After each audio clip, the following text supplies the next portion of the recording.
Good morning guys. Ayan, kagigising lang natin at kakahilamos lang din natin.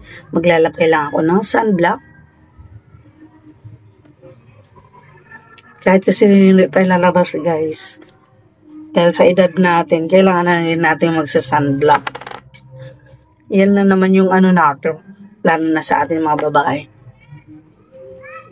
Kasi may changes na talaga sa ating skin. So, hindi naman ako nagagamit ng mga harsh ingredients na ngayon, guys. At saka, hindi naman lang ako mahilig magamit ng mga, nakagamit lang ako ng mga harsh kunting ingredients, guys, nung pinapagamit ako ni husband.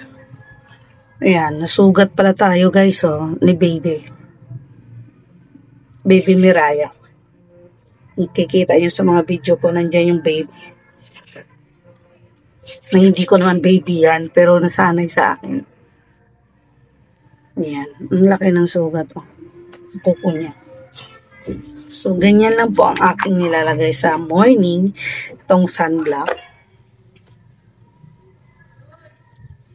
Pero, ito talaga yung guys, tingnan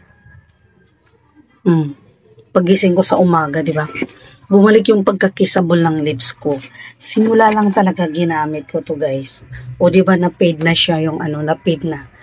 Pero ang tagal niya maubos alam mo yung sa isang araw hindi lang ako isang beses maglagay. Kasi healthy siya talaga sa lips. Tingnan niyo guys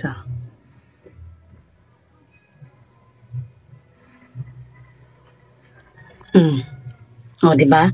Kunting lagay lang. At saka simula nagamit ako nito. Hindi na ako nagli-lipstick. At saka daily ko siya ginagamit. Kasi nga siya, nagpapahealthy siya sa kasi dati dry yung lips ko. Lalo na pag naka-on na yung aircon namin. Pag nandito sa kwarto. Nagda-dry yung lips ko. Pero simula nung ginamit ko yan. Yan. Laking save ko kasi di na ako nagli-lipstick. At saka nag-healthy. At saka naging kissable lips ulit tayo. And after po natin nag-prepare sa ating mukha, bumaba na tayo guys. Ito po ang ating almusal. Ayan. Mahilig po talaga ako kumain ng carrots guys. Pagka matamis siya, kasi merong carrots na parang may pait. Hindi ko alam kung bakit ganun.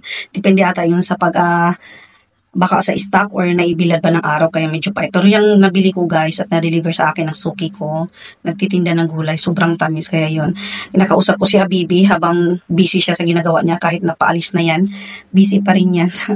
Talagang busy ang buhay niyan. Kaya buti na lang kahit paano may time din siya sa amin ng kanyang mga anak. Yan. Kaya pag may time talaga yan, sinusulit din niya. Kasi sa trabaho talaga sobrang busy siya. Kaya devoted kasi yan sa work.